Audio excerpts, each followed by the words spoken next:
Kiran Rijiju reply the discussion.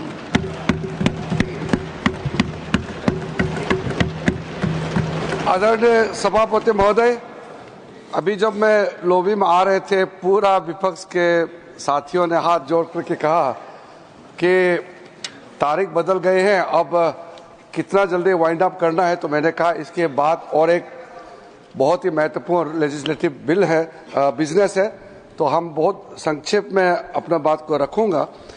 मुझे दबाव तो दिन में तो डाला गया था कि मंत्री जी जब रिप्लाई करेंगे ये पॉइंट को रिप्लाई करना है करके हर एक मेंबर ने सवाल पूछा, क्लैरिफिकेशन भी मुझसे पूछना चाहा और साथ साथ आरोप भी लगाया। मेरा समस्या ये है कि कल को ये नहीं कहना चाहिए कि मैंने आपका सवाल का जवाब नहीं दिया है, और ऐसा भी बाहर नहीं फैलाना चाहिए कि सब Kiran Rijiju to reply the discussion.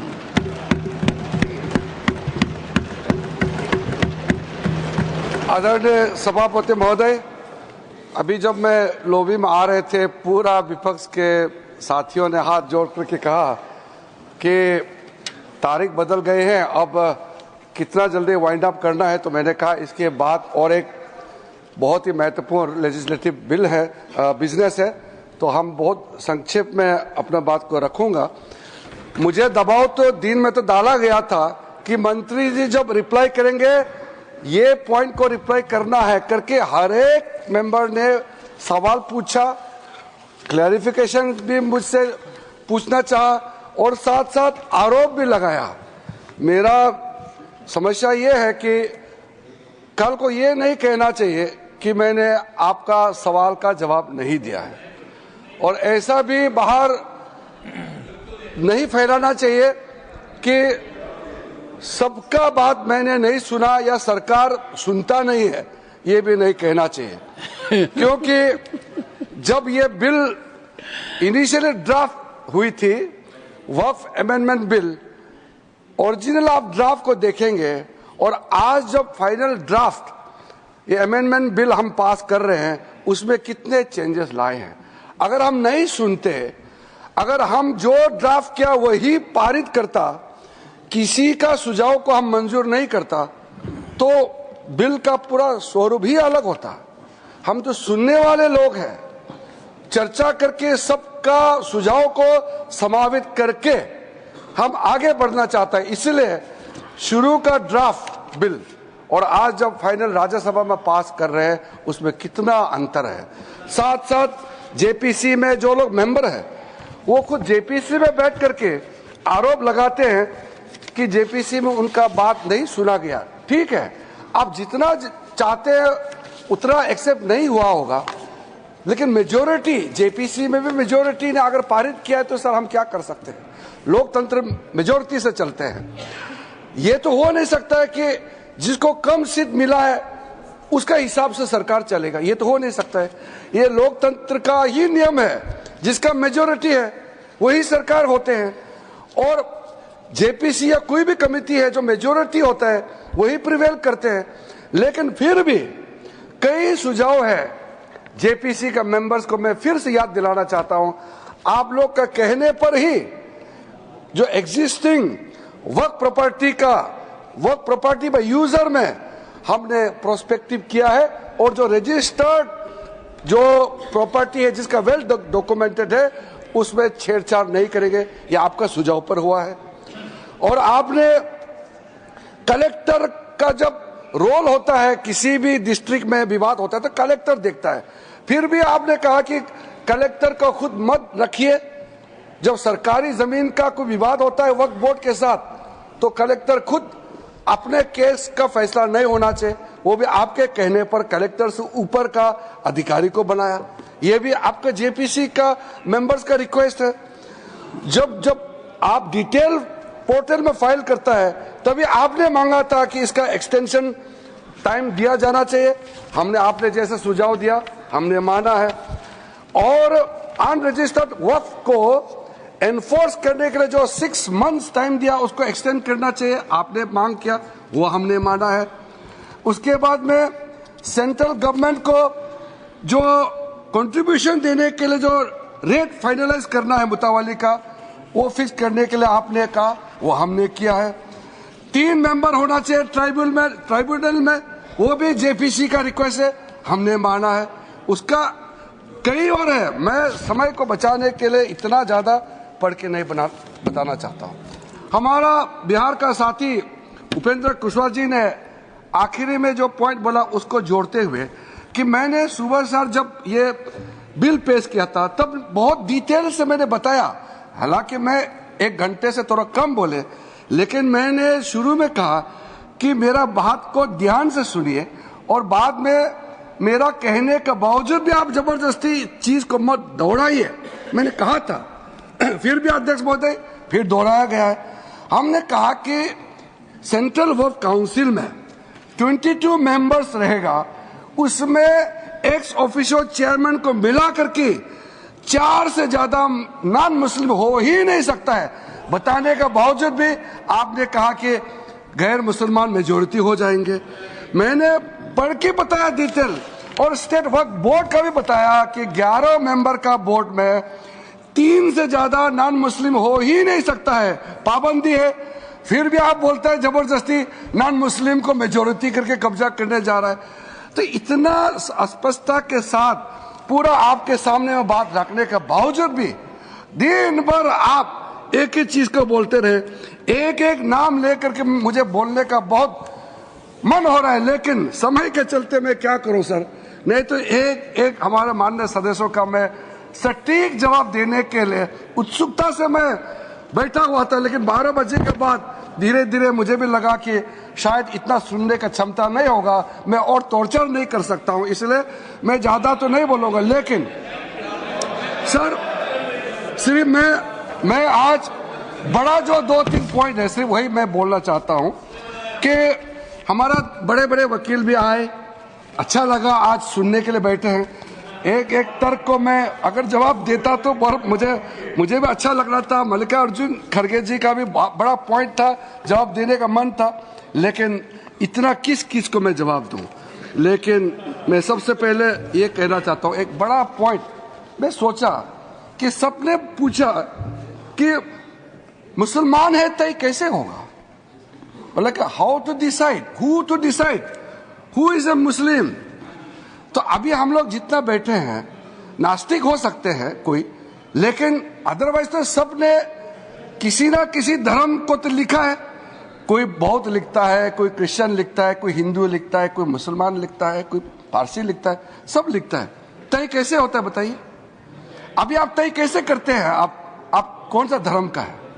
वैसे ही होगा इस्लाम का भी। इसमें अलग से इतना टेंशन होकर सोचने का विषय ही नहीं है।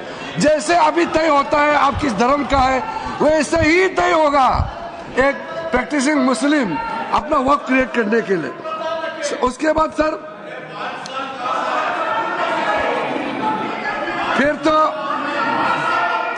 फिर तो मेरा जवाब लंबा होगा।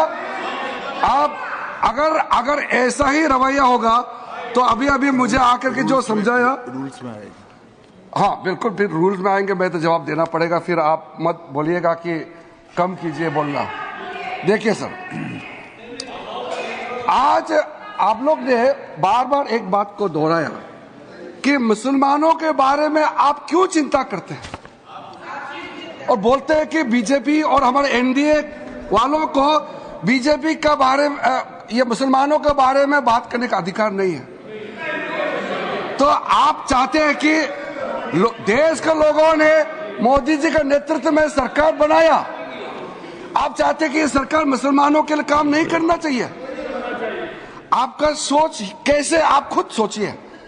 बोलते हैं कि हमको मुसलमान को बारे में बात करने का अधिकार नहीं है। मुसलमानों के बारे में बोलने का और सोचने का अधिकार सिर्फ उनके पास है। आप कॉन्स्टिट्यूशन का बात करते हैं। भारत का जो सरकार है, किसी को धर्म के आधार पर तो आप अपना काम नहीं कर सकते।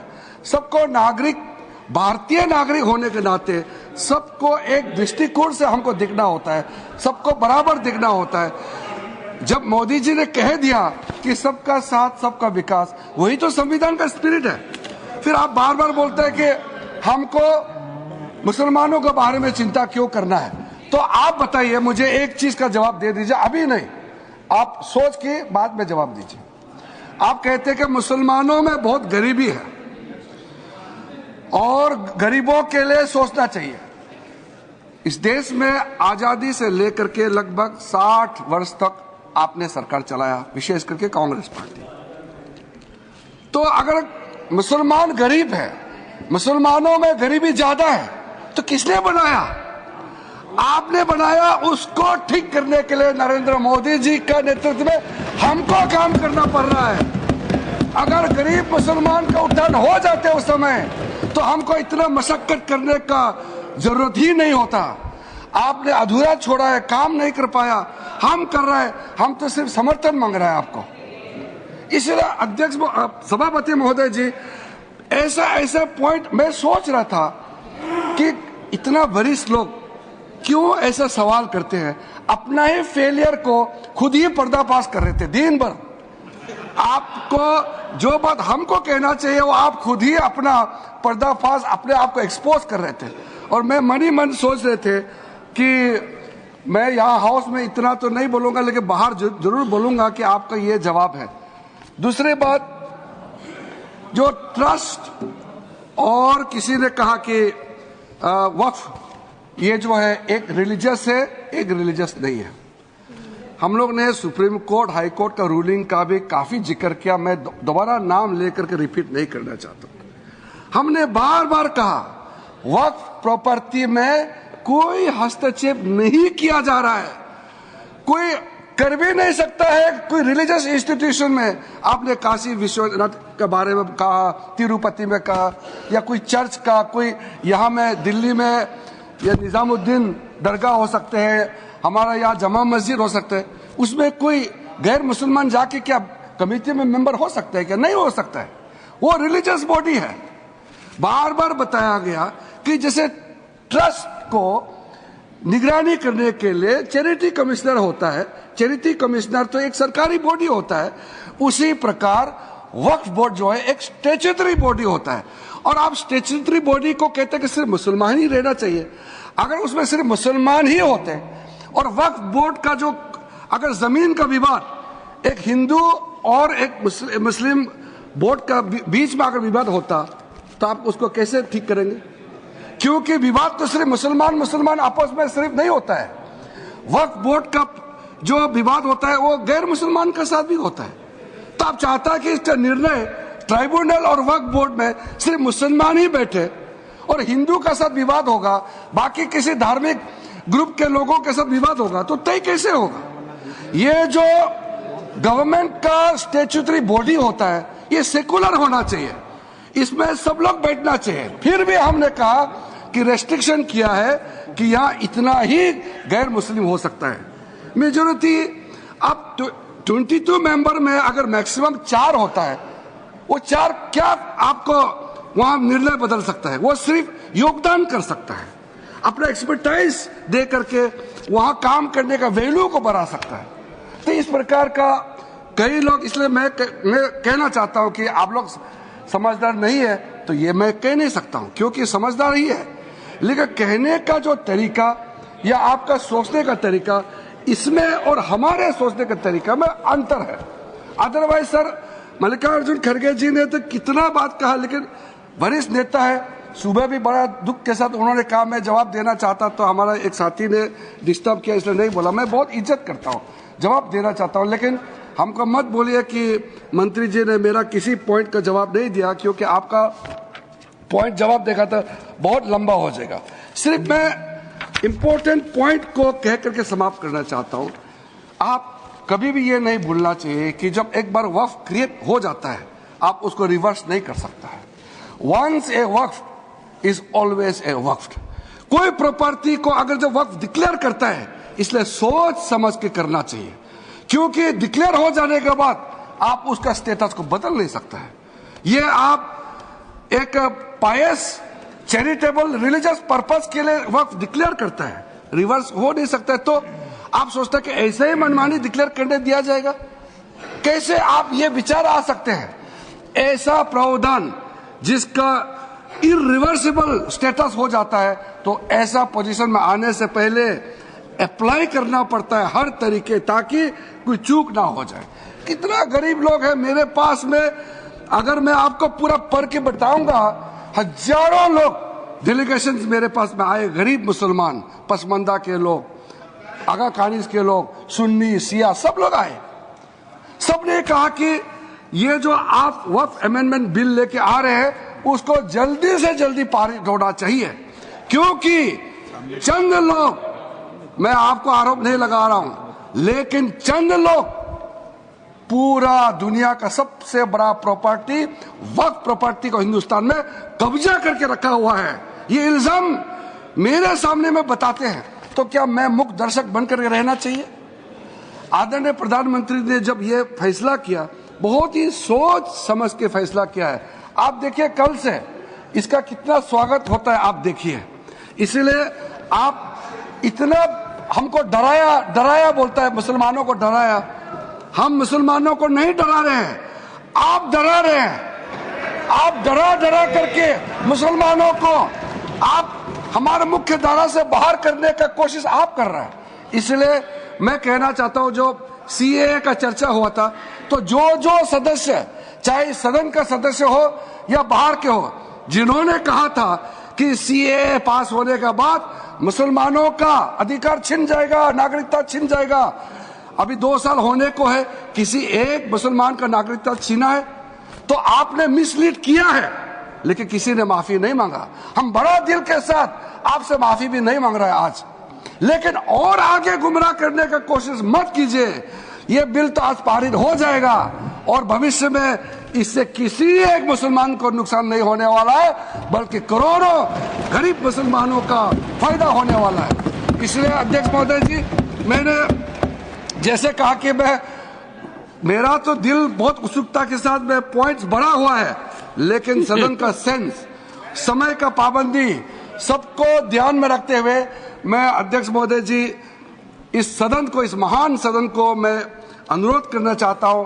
कल भी लोकसभा में 3 बजे के बाद तक बैठ करके हम लोगों ने काम किया है, और आज भी अब हम लोग 1 बजे के पार हो चुके हैं। इस ऐतिहासिक वक्फ संशोधन बिल को लेकर के जब हम लोग चर्चा कर रहे हैं, बहुत अच्छे आप लोगों का तरफ से भी बात किया गया है।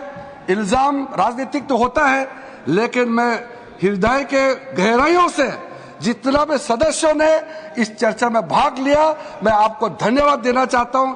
सारे सदस्यों का अभिनंदन करना चाहता हूं। मिल करके नए सवेरे, नए दिन, नए उम्मीद के साथ हम लोग इतना देर रात तक काम किया है।